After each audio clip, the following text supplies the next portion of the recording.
और अभी की बड़ी खबर आपको बता दें, दिल्ली से खबर आ रही है। आम आदमी पार्टी के विधायक अमानतुल्लाह खान के घर पर ईडी की रेड। वक्फ बोर्ड मनी लॉन्ड्रिंग मामले में ईडी का यह छापा पड़ा है। अमानतुल्लाह के घर पर करीब 5 घंटे से प्रवर्तन निदेशालय की यह कार्रवाई जारी है। ईडी के 6 से 7 अधिकारी अभी घर में हैं, जो कि लगातार वहां पर सर्च ऑपरेशन में जुटे हुए हैं।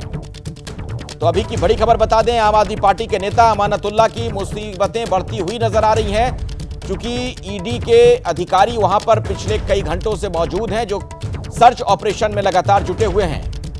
वक्फ बोर्ड मनी लॉन्ड्रिंग मामले से जुड़ा हुआ यह केस, ईडी ने जो कार्रवाई की है इस मामले में अब सर्च ऑपरेशन जारी है। आज सुबह ही ईडी की टीम वहां पर पहुंची थी। हालांकि बहुत नोकझोंक हुई अमानतुल्लाह खान के साथ उनकी, उसके बाद उन्हें घर में घुसने का मौका मिल पाया था। ईडी की टीम जब वहां पहुंची थी, क्या कुछ कहा गया था, सुनवाते हैं आपको। डिप्टी डायरेक्टर आए हैं। कौन है?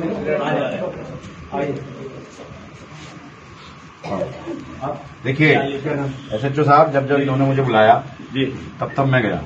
मेरी मदर इन लॉ को कैंसर है, सीरियस पेशेंट है। अभी 4 दिन पहले उनका ऑपरेशन हुआ है।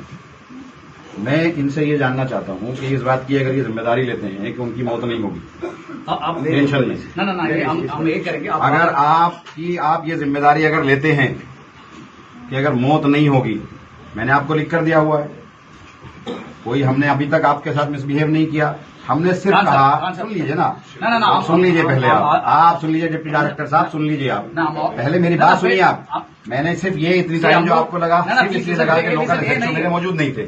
मैंने कहा कि लोकल पुलिस आ जाए। सुनो, अब आप मुझे ये बताइए, क्या आप ये जिम्मेदारी ले रहे हैं कि मुझे आप गिरफ्तार करके ले जाएंगे? मुझे आप गिरफ्तार करके ले जाएंगे, मेरी मदर इन लॉ को कुछ नहीं होगा, ये आप जिम्मेदारी ले रहे हैं? Please listen, you are raising your voice and disturbing your own mother in law. नहीं, आप सुनिए ना, मेरी मदर इन लॉ, ये तो मुझे गिरफ्तार करने आए ना। अब जैसे ये आप बताइए कि मेरी यहाँ पर मेरी मदर इन लॉ कैंसर से पीड़ित है। जो पूछताछ करनी, मेरी पिछली मरतबा ये आए थे, मेरी मदर जो पिछली मरतबा आए थे। मेरी बात सुनो, आपसे पूछताछ करनी इन्होंने, आप अंदर क्यों बुलाते हो? आप अंदर क्यों शोर करते हो? क्या पूछताछ करनी? अरे सर, पिछली बार आए थे ना, इसी केस में ये देखिए, इसी केस में सीबीआई एसीबी ने मुझे गिरफ्तार कर लिया, सर्च कर लिया। इसी केस में 10 अक्टूबर को 2023 को ये ऑलरेडी मेरे घर सर्च कर चुके हैं। अब ये क्या पूछताछ? मैं इनके यहाँ, चलो जो मैं 18 अप्रैल को इनके यहाँ, हमारा काम कर लीजिए। आपका मदर इन लॉ है, आपका मदर है, आप उनको, मैं तो देश का बोल रहा हूँ ना। इसी खबर पर और ज्यादा जानकारी लेते हैं अपने सहयोगियों से। और इस वक्त हमारे साथ अहमद बिलाल मौजूद हैं, जहां पर यह कार्रवाई चल रही है अमानतुल्लाह खान के घर पर। वहां पर हमारे सहयोगी मौजूद हैं और मनोज वर्मा भी आपको नजर आ रहे हैं ईडी ऑफिस से, उनके पास भी हम चलेंगे। लेकिन पहले बिलाल, आप बताइए कि ईडी की कार्रवाई में क्या कोई बरामदगी भी हो पाई है और क्या अपडेट आपके पास है, क्या जानकारी वहां से मिल पा रही है आपको? तो शायद बिलाल से हमारा संपर्क टूट गया है, दोबारा उनके पास चलेंगे। लेकिन मनोज, आपके पास क्या अपडेट है अब तक की कार्रवाई को लेकर, क्या और पता चल पा रहा है?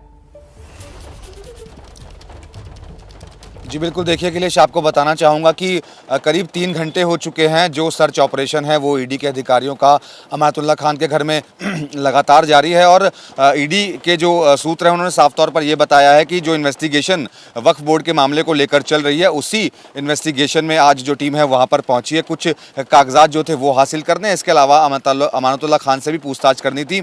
सुबह 6 बजे करीब ईडी की टीम वहाँ पर पहुँची थी, लेकिन 2 घंटे तक दरवाज़ा नहीं खोला गया। उसके बाद 8 बजे करीब जो ईडी की टीम है अंदर दाखिल हुई है। लगातार सर्च ऑपरेशन वहां पर चलाया जा रहा है, कागजात इकट्ठे किए जा रहे हैं। और जिस तरीके से जो आरोप अमानतुल्लाह खान पर लगे हुए हैं कि जब वो 2018 से 2022 तक वक्फ बोर्ड के अध्यक्ष थे, उस दौरान 32 भर्तियां हुई थी, उसमें भी अनियमितताएं पाई गई थी, उसमें नियमों को ताक पर रख करके वो भर्तियां की गई थी, उसमें उनकी संलिप्तता पाई गई है। इसके अलावा कुछ पट्टे पर ज़मीन दी गई थी वक्फ बोर्ड की, उसमें भी कुछ पैसे का लेन देन हुआ था। तो उसके बाद ईडी ने मनी लॉन्ड्रिंग का मामला दर्ज किया था। ईडी लगातार अमानतुल्लाह खान से पूछताछ इस मामले में पहले भी कर चुकी है। पहले ईडी दफ्तर में उनको बुलाया गया था तो 13 घंटे की पूछताछ हुई थी, और आज फिर से ईडी की जो टीम है वो अमानतुल्लाह खान के घर पर पहुंची है। अब ये देखना होगा कि कितना वक्त ईडी की टीम को वहां पर लगता है, कि क्या कुछ और सबूत भी वहां से मिलते हैं और पूछताछ में क्या निकल करके आता है, इसका भी कुछ देर हमको इंतजार करना होगा। जी अखिलेश। ठीक है, मैं आता हूं आपके पास मनोज, लेकिन जरा चलते हैं अब अहमद बिलाल के पास, चूंकि वो वहीं पर मौजूद है जहां पर ईडी की कार्रवाई चल रही है।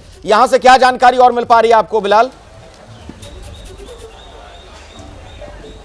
बिल्कुल अखिलेश, देखिए बताना चाहूंगा कि ईडी की टीम अभी भी ओखला से विधायक अमानतुल्लाह खान के घर पर मौजूद है और पूछताछ जो है वो कहीं ना कहीं लंबी खिंच सकती है। अभी जो ईडी के अधिकारी हैं उनके लिए जो है वो यहाँ पर खाना भी जो है वो मंगवाया गया है, तो जाहिर तौर पर आप ये मान सकते हैं कि जो पूछताछ है और जो सर्च ऑपरेशन है, जो रेड है, वो यहाँ पर ज़्यादा देर जो है वो खिंचती नज़र ज़रूर आएगी। लेकिन आपको ये भी बता दें कि अमानतुल्लाह खान की जो मुश्किलें हैं वो कम होने का जो है वो नाम नहीं ले रही है। आपको अमानतुल्लाह खान के करीबी सूत्रों का ये दावा है कि आज अमानतुल्लाह खान को जो है वो सूरजपुर कोर्ट में भी पेश होना था, क्योंकि आपको बता दें कि कुछ महीने पहले अमानतुल्लाह खान पर पेट्रोल पंप के कर्मचारी से मारपीट का एक मामला भी जो है वो दर्ज किया गया था और इसी सिलसिले में आज अमानतुल्लाह खान को जो है वो जो सुबह 9 बजे के करीब अपने घर से निकलना था, सूरजपुर कोर्ट जो है वो उस मामले में जाना था। लेकिन उससे पहले ही ईडी के जो अधिकारी हैं वो यहाँ पर अमानतुल्लाह खान के घर पर पहुंच जाते हैं। और आपको ये भी बताना चाहूंगा कि काफी जो हाई वोल्टेज ड्रामा जो है वो यहाँ पर जो है वो देखने को मिला था। फिलहाल जो ईडी के अधिकारी हैं वो भी यहाँ पर इस वक्त जो पहली मंजिल पर जो आप फ्लैट देख रहे हैं, यही वो मकान है जहाँ पर अमानतुल्लाह जो है वो अपने परिवार के साथ रहते हैं। और आपको ये भी बताना चाहेंगे कि अगस्त के आखिरी हफ्ते में ईडी ने जो है वो वक्फ बोर्ड से संबंधित जो अनियमितताएं हैं, जो मनी लॉन्ड्रिंग का मामला है, उसको लेकर के अमानतुल्लाह खान को नोटिस दिया था। लेकिन उसमें अमानतुल्लाह खान ने कुछ वक्त जो है वो जरूर मांगा था, लेकिन आज उन्हें सूरजपुर कोर्ट में जाना था। लेकिन उससे पहले जो ईडी के अधिकारी हैं वो यहाँ पर पहुंच गए हैं और ईडी के अधिकारी तकरीबन 6 से 7 की संख्या में हैं और जो दस्तावेज हैं और इसके अलावा जो डिजिटल एविडेंसेस हैं, जो डिवाइसेस हैं, उनको भी खंगालने का काम जो है वो ईडी के अधिकारियों की ओर से जो है वो किया जा रहा है। तो कहीं ना कहीं जो है वो अमानतुल्लाह खान की जो मुश्किलें हैं वो कम नहीं हो रही हैं। और जो इलाके में, चूंकि ये सेंसिटिव इलाका है, जामिया नगर का ओखला का इलाका है और यहाँ पर किसी तरीके के लॉ एंड ऑर्डर में कोई दिक्कत परेशानी ना आए, अमानतुल्लाह खान के समर्थक जो है वो किसी तरीके से यहाँ पर जुट ना पाए, क्योंकि पिछली बार जब अक्टूबर के महीने में पिछले साल जब ईडी की टीम यहाँ पर आई थी तो काफी भीड़ यहाँ पर इकट्ठा हो गई थी। इसी वजह से देखते हुए पहले से ही यहाँ पर सैनिक बलों की जवान और इसके अलावा जामिया नगर और आसपास के थानों से भी यहाँ पर जो पुलिस फोर्स है वो यहाँ पर पहले से ही तैनात कर दी गई है। और इसके अलावा जो घर अमानतुल्लाह खान के घर के जाने की सड़क है उस पर भी जो दिल्ली पुलिस के जो जवान हैं वो बिलाल, आप खड़े कर हमारे साथ जुड़े रहिए, मैं आता हूं आपके पास। लेकिन अब अपने दर्शकों को मैं ये भी बताऊं कि दरअसल अमानतुल्लाह के घर पर ईडी की रेड पर अब राजनीति तेज हो गई है। संजय सिंह ने कहा कि मोदी सरकार की यह तानाशाही है, जबकि बीजेपी ने पलटवार किया है कि आम आदमी पार्टी भ्रष्टाचारियों की जमात है। अमानतुल्लाह खान जो आम आदमी पार्टी के विधायक हैं, उनके घर पर ईडी सुबह सुबह छापा मारने के लिए पहुंच गई।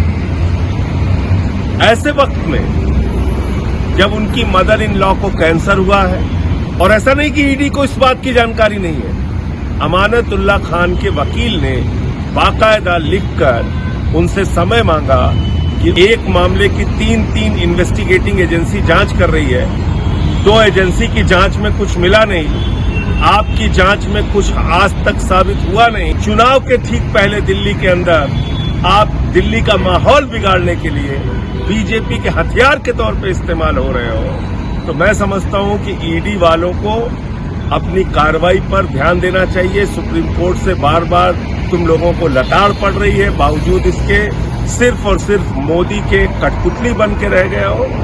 अमानतुल्लाह खान जी के खिलाफ बहुत ही संगीन आरोप हैं।